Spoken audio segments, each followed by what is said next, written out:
Good morning, welcome back. So today I'm going to do handles.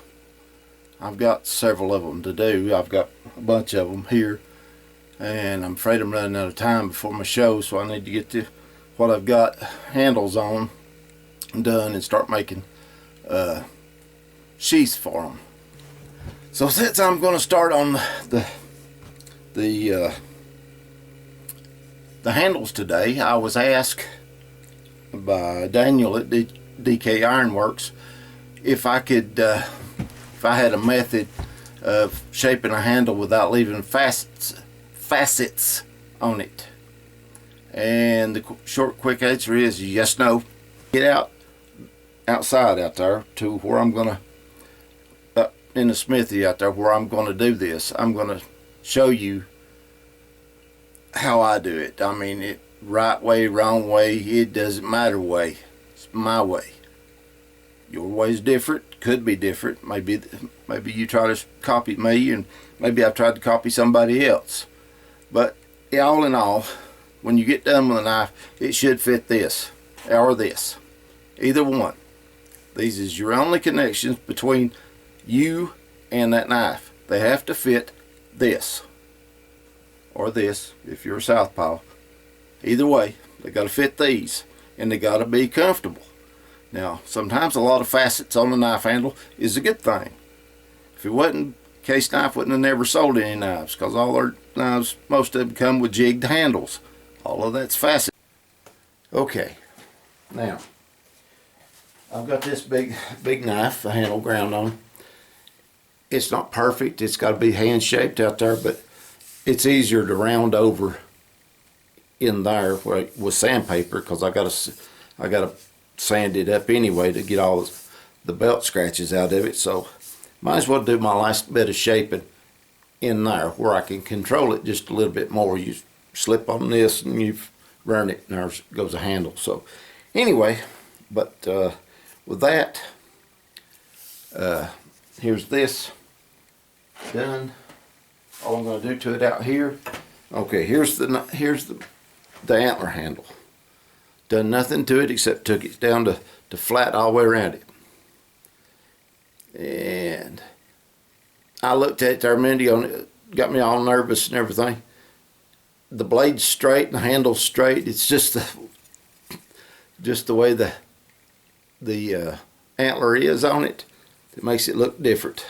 So anyway, now I'm going to do this without the vacuum cleaner and without a mask on, so you can see it. I put on a brand new 36 grit belt. I had one that was pretty new, or it was pretty good, so I figured it'd be good enough to knock a few things off it. But now I have to round this and smooth it where you can get your hands on it and take it off. So hopefully I can do it where you can see it. Maybe. Now it will get noisy. I'll try to turn it sound down a little bit. I go to edit. But anyway, right there. Now.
knife, that feels good. So hopefully hopefully you've seen that. Maybe I didn't get in the way. I won't know till I edit. But anyway, so I'm gonna have to sand a little bit more on this. I like to leave as much of the outside texture on it as I can, so I'll probably be wiping a little bit of stain on it to get it back brown anyway. And might be jigging just a little bit in here with something, or to make it a little rougher.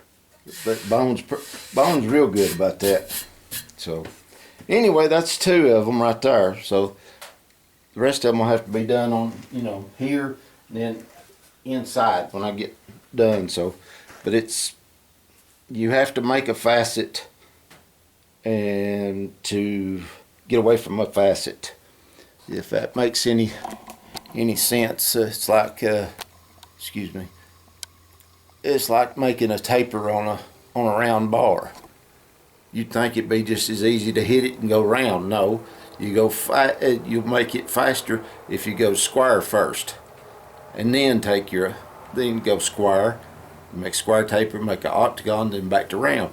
It goes a whole lot faster. You started with round and you want to finish with round, but to get it faster, done faster and more economical and everything else, you have to convert it to a square. So you have to have a little bit of facets to start with to get to your end product. And it starts off as one thing when you want it finished as something else on down the line. But you got to start somewhere. So you pick your medium where you want to start and go. And once you get it out of you, just with a hand sanding, you can get rid of it, emery cloth, whatever, and you can smooth the facets right out of it. You can get the flat spots off it if you don't want flat spots. But on this, it's easier taking it to a flat and then cutting it down than it is any other way that I know of. I mean, there may be others. If I'm wrong, please, somebody else, please correct me, but that's the way I do it anyway. And it works for me. It gets done pretty quick. So anyway, I'll come back when I'm done and then back in the other shop. So I'm doing a little hand sanding on the handles. Alright. Okay, hopefully I can sand this and you can see it. This is just that old big knife right there. I've done facets on it and kind of give it a little palm swell, not much. Now I'm going to start off with wood paper, which will be, oh lordy, 120 and 220. There's that. So start out.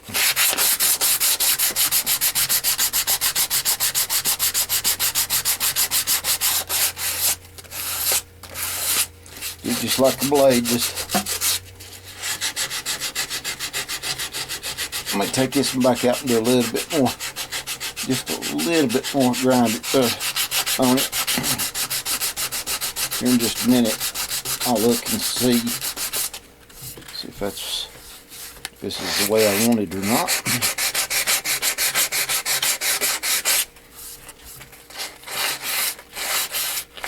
This aspen's soft wood, so you don't need to go crazy with it, pushing on it.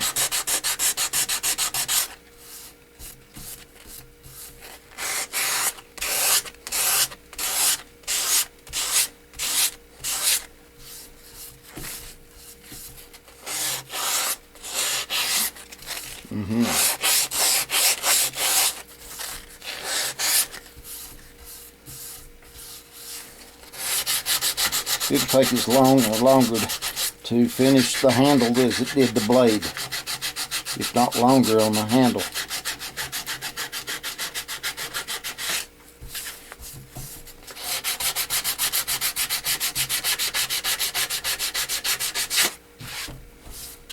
Oh, I put down some, went to Sam's Monday, it was, and yeah, Monday, because I had doctor's appointments down there where there was a Sam's. So I went in there and got me some more of these cutting boards. HDPE cutting boards. They're at Sam's. I think they're 15 by 20, and I cut them this morning to fit.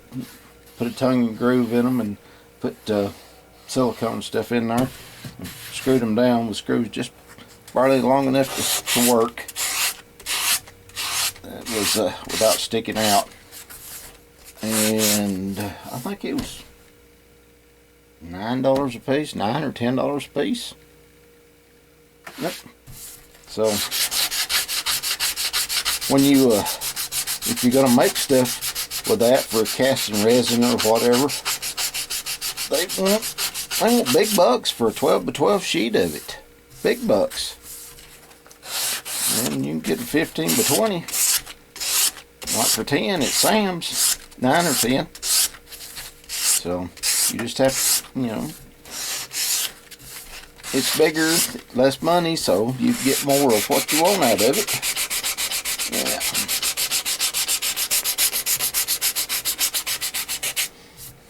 Now I'll have to take the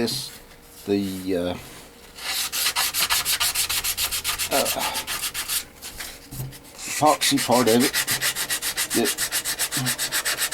or whatever it's called, epoxy or limonite or acrylic or whatever it is. I'll have to take it up quite high in grit so that I can then get it polished out. And that's what's going to be good is buffing this handle out right here.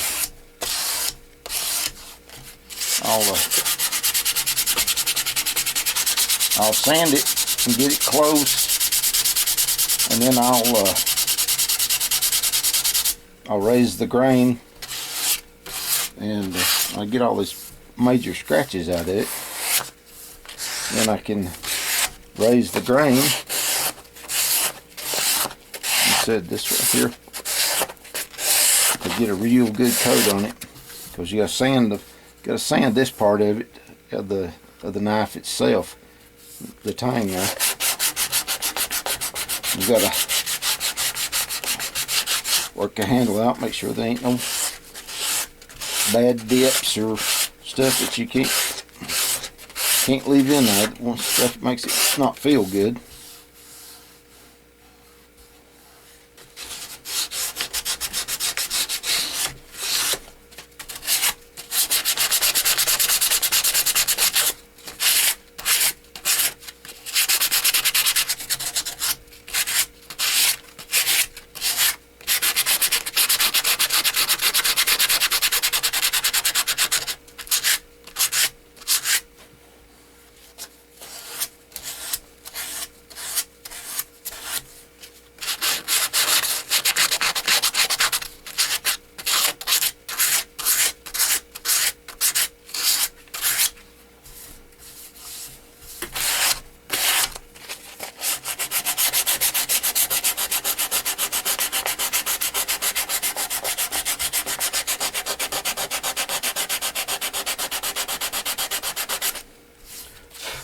Yep.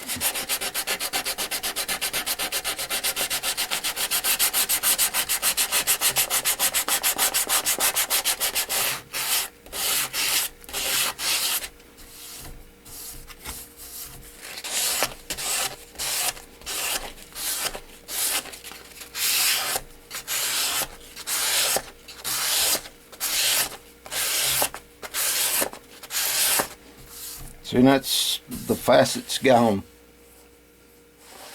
There was a square edge right here and a square edge right here, and one down here the same way. It's gone. And you could do it all on the belt sander if you want to go through it up through the grits like that, then just rock it back and forth. But again, you run that risk of somebody coming in, or you just go to move and stumble just a little bit, and there you are, your belts eat the handle. So I'd rather get it close and come in here hand sand it before I can control it. If it needs anything put on it, or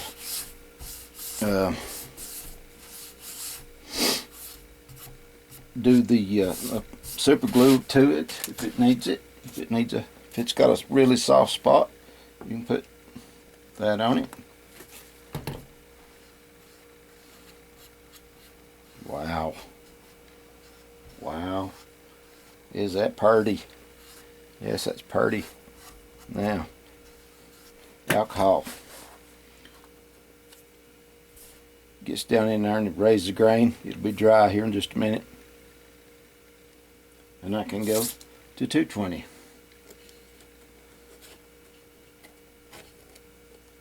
Then I'll go from 220, 320, and then I'll go to 500. I've got just a piece or two of 600 that I could probably use on it. But anyway, I'll just raise this up. Let's let grain raise on it. When it dries, it'll stand up. Now I've done nothing to the front of this. It's smooth up here. I put tape on it where the epoxy squeezed down on it. I'll reach in there and pop that up, and I've got to do something to get this off of the blade there. I missed that, getting it off, a little bit of it. So, even if I got to go over it with a little 500, I don't care. I got plenty of ferric that I could put it in there, ferric chloride. That's not, I've weakened it down a little bit. I actually left one in there so long that it'd eat the blades up. And that was only about, I don't know, 2 or 3 hours, 4 hours, something like that, 4 or 5. Had it way too strong. Alright, come on.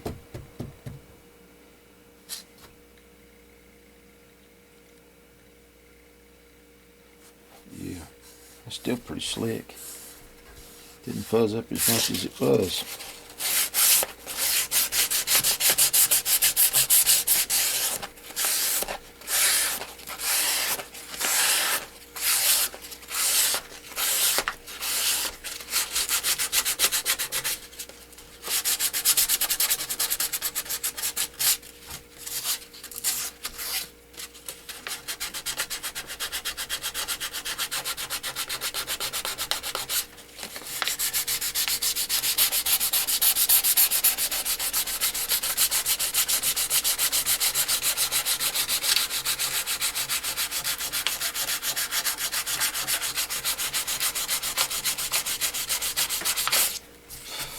Yeah, see it deep and right there.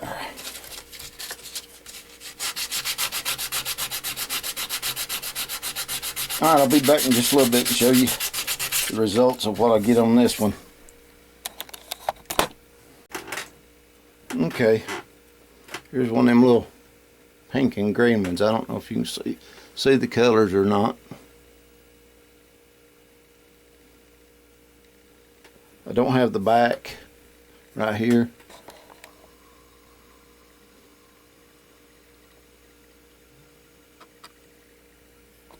Okay, I don't have the back or the belly down here done, but I've got the sides up to as far as I'm going with them.